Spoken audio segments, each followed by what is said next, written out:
லஞ்ச ஆணைக்குழுவிடம் மஹிந்த ராஜபக்ச சொத்துக்கள் குறித்த பிரமாண பத்திரத்தை தாக்கல் செய்துள்ளார். அம்பலமாக போகும் மோசடிகள். அனுரவின் அபிவிருத்தியை மிஞ்சிய மஹிந்தவின் 540 மில்லியன் செலவு. சமூக வலைதளத்தில் அம்பலமாகிய ஆதாரம். மட்டக்குழியில் 10 வயது மாணவிக்கு நடந்த மோசமான சம்பவம், ஒருவர் அதிரடி கைது. புதிய பேருந்து நிலையத்தை அரசியல் காழ்ப்புணர்ச்சியில் நாசம் செய்துள்ள தீய சக்திகள் இவர்கள்தான். இன்று பாகிஸ்தானில் அமெரிக்கா ஈரான் அமைதி பேச்சுவார்த்தை, பரபரப்பில் உலகம். நிலக்கரி பரிசோதனையில் முறைகேடு நடந்தது ஒப்புக்கொண்டார் நிலக்கரி பொது முகாமையாளர். வெளிநாட்டில் பதுங்கியிருந்த இலங்கை இளைஞன் அதிரடியாக கைது, வெளியான புகைப்படம். நிலாவில் இருந்து பூமிக்கு திரும்பியது ஆர்டமிஸ் 2 குழு. நிலவுக்கு சென்று வர இவ்வளவு செலவா? அரசாங்கத்தின் முழு பொய்களே இலங்கையின் பொருளாதார வீழ்ச்சிக்கு காரணம், ஐக்கிய தேசிய கட்சி கடும் எச்சரிக்கை.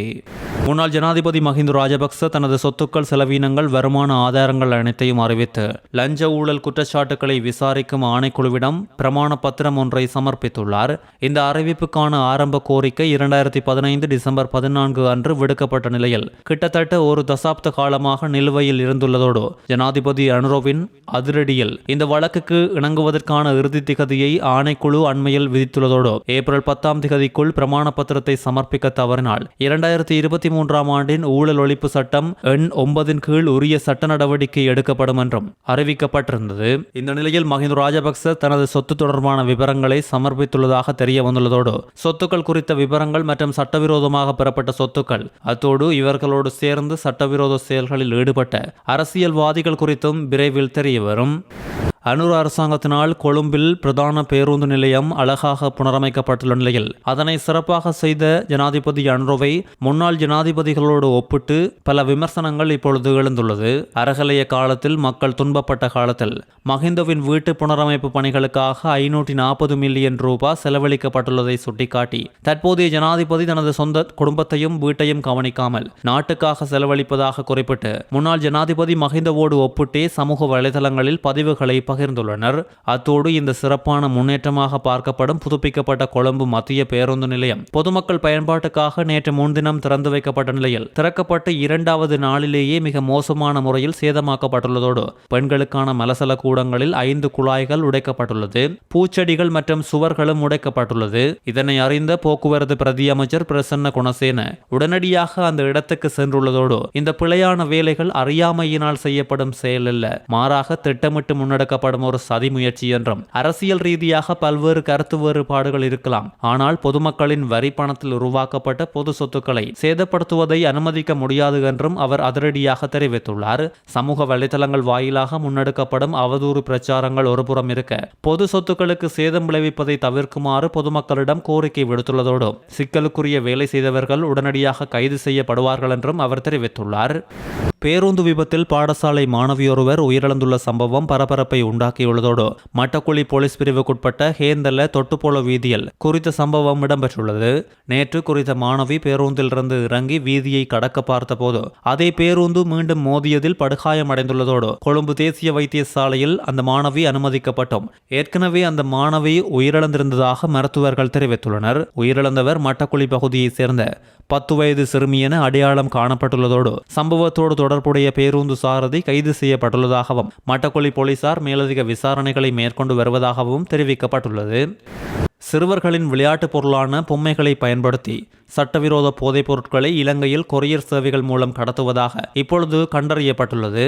போதைப்பொருள் கடத்தல்காரர்களின் செயற்பாடு குறித்து போலீசார் எச்சரித்துள்ளனர். சாதாரண பாதிப்பில்லாதது போல தோற்றமளிக்கும் பொருட்களுக்குள் போதைப் பொருட்களை மறைத்து வழக்கமான பாதுகாப்பு சோதனைகளில் இருந்து தப்பிக்கவே இந்த முறை பயன்படுத்தப்படுவதாக போலீசார் இப்பொழுது கண்டறிந்துள்ளனர்.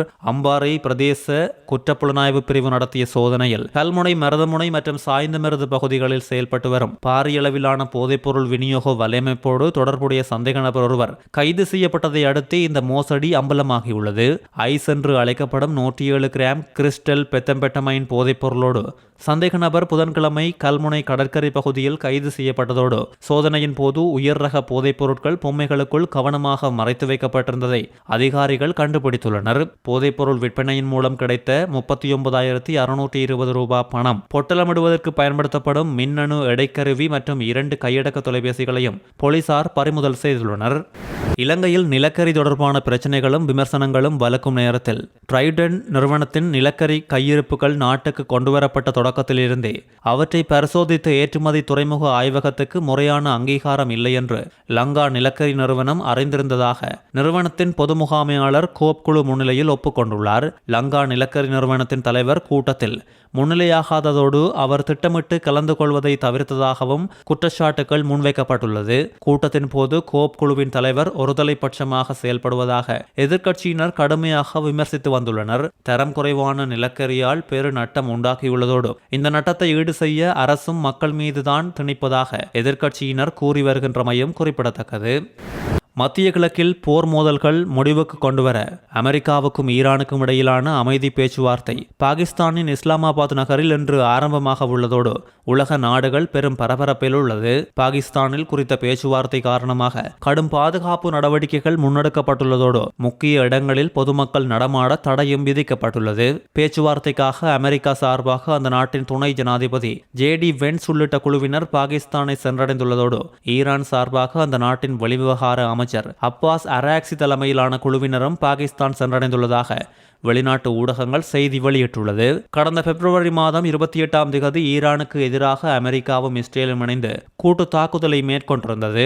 40 நாட்கள் தொடர்ந்த மோதல்கள் நீடித்த நிலையில் பாகிஸ்தானின் தலையீட்டுடன் அவற்றுக்கு தற்காலிக இடைவேளை வழங்கும் வகையில் ஏப்ரல் 8ஆம் தேதி முதல் 2 வார கால போர் நிறுத்தம் தற்போது அமலில் உள்ளது.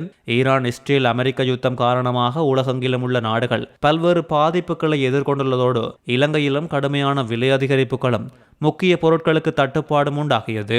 இன்றைய அமைதி பேச்சுவார்த்தையில் முன்னேற்றம் பெறுமா என்று பொறுத்திருந்து பார்க்கலாம். ஆர்டமிஸ் 2 திட்டத்தின் கீழ் மேற்கொள்ளப்பட்ட ஒரு வரலாற்று சிறப்புமிக்க சந்திர பயணத்தின் ஒரு பகுதியான ஒரியன் விண்கலம் சிறப்பான சந்திர பயணத்தை வெற்றிகரமாக முடித்து இப்பொழுது பாதுகாப்பாக பூமிக்கு திரும்பியுள்ளது. இன்று உள்ளூர் நேரப்படி காலை 5:30 மணிக்கு கலிபோர்னியாவின் சாண்டியாகோ கடற்கரைக்கு அப்பால் பசிபிக் பெருங்கடலில் ஒரியன் விண்கலம் பாதுகாப்பாக தரையிறங்கியதை நாசா உறுதிப்படுத்தியுள்ளது. ஒரியன் விண்கலம் ஏப்ரல் 6 ஏவப்பட்டு தனது 10 நாள் சந்திர பயணத்தை தொடங்கியது. இந்த பயணத்தின் கீழ் அவர்களால் 4,06,771 கிலோமீட்டர் சந்திர பயணத்தை முடிக்க முடிந்தது. இந்த தூரம் மனிதர்கள் இதுவரை பூமிக்கு அப்பால் பயணித்த மிகப்பெரிய தூரம் என்றும் நாசாவின் விண்வெளி திட்டங்கள் வரும் அறிவியல் ஆய்வுகள் மட்டுமல்ல, அவை ஒரு நாட்டின் கௌரவம் மற்றும் பாதுகாப்பின் அடையாளமாகவும் பார்க்கப்படுகின்றது. அத்தோடு ஆர்டமிஸ் திட்டத்திற்காக ஒரு பயணத்திற்கு மட்டும் சுமார் $4 பில்லியன் செலவிடப்பட்டுள்ளது. ஒரு விண்கலத்தை உருவாக்கி ஏவுவதற்கு சுமார் $1 பில்லியன் செலவாவதோடு ஆர்டமிஸ் 2 விண்கலத்தில் உள்ள கழிவறை வசதிக்கு மட்டும் சுமார் $23 மில்லியன் செலவிடப்பட்டுள்ளது. தற்போதைய ட்ரம்ப் நிர்வாகம் நாசாவின் 2026ஆம் ஆண்டு பட்ஜெட்டில் 25% குறைப்பை முன்மொழிந்துள்ளதோடு அரசாங்க செயல்திறன் துறையின் நடவடிக்கைகளால் நாசாவின் 1/5 பணியாளர்கள் வெளியேறியுள்ளனர். நாம் சீனாவுடன் ஒரு புதிய விண்வெளி போட்டியில் இருக்கின்றோம் என செனட்டர் டெட் க்ரூஸ் எச்சரித்துள்ளார். 2030ஆம் ஆண்டுக்குள் நிலவில் தனது கொடியை நட சீனா திட்டமிட்டுள்ள நிலையில் அமெரிக்கா 2028இல் நிலவுக்கு செல்லவும் 2030இல் நிலவில் நிரந்தர முகாமை அமைக்கவும் திட்டமிட்டுள்ளது. இது செவ்வாய் கிரக பயணத்திற்கான ஒரு படிக்கட்டாக அமையும் என்றும் இவர் தெரிவித்துள்ளார்.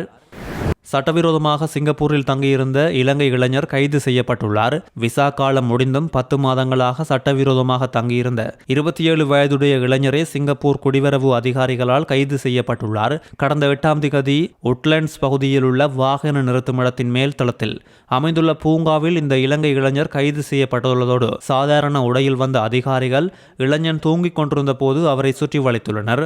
அந்த இளைஞர் சமூக வருகை விசா மூலம் சிங்கப்பூர் சென்றுள்ளதோடு அவரது விசா காலம் கடந்த ஆண்டு ஜூன் 28ஆம் தேதியோடு முடிவடைந்துள்ளமை விசாரணைகளில் தெரிய வந்துள்ளது. விசா காலாவதியான பின்னும் அவர் நாடு திரும்பாமல் அங்கேயே தங்கியுள்ளதோடு அந்த இளைஞர் நிரந்தர முகவரி ஏதும் இல்லாது சுற்றித் திரிந்துள்ளார்.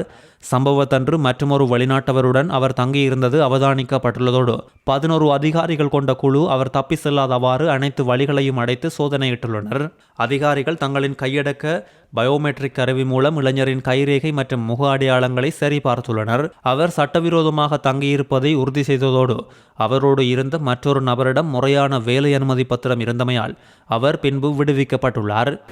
அரசியல்வாதிகளும் அரசியல் கட்சிகளும் அதிகாரத்தை கைப்பற்றுவதற்காக தொடர்ச்சியாக பொய்களை கூறி வருவதால் இன்று இலங்கையின் பொருளாதாரம் கடும் வீழ்ச்சியை சந்தித்துள்ளதாக ஐக்கிய தேசிய கட்சியின் தவிசாளரும் முன்னாள் அமைச்சருமான வஜிர அபேவர்த்தன தெரிவித்துள்ளார். ரணில் விக்ரமசிங்க ஒப்படைத்த பொருளாதாரம் தேசிய மக்கள் சக்தி அரசும் இந்த பொய்ப் பிரச்சாரங்களை தொடர்வதால் இன்று அழிவின் விளிம்பில் உள்ளது என்று அவர் தெரிவித்துள்ளதோடு இலங்கை வரலாற்றில் அதிகளவு பொய்ப் பிரச்சாரங்களை முன்னெடுத்த அரசாக தற்போதைய அரசு மாறியுள்ளதாக குற்றம் சாட்டியுள்ளார். கடந்த 78 வருட கால வரலாற்றில் நாட்டை நிர்வகித்த கட்சிகள் சில பணிகளை செய்திருந்தாலும் தனிப்பட்ட பதவி ஆசைகளுக்காக மக்களை ஏமாற்றி பொருளாதாரத்தை சீர்குலைத்துள்ளனர்.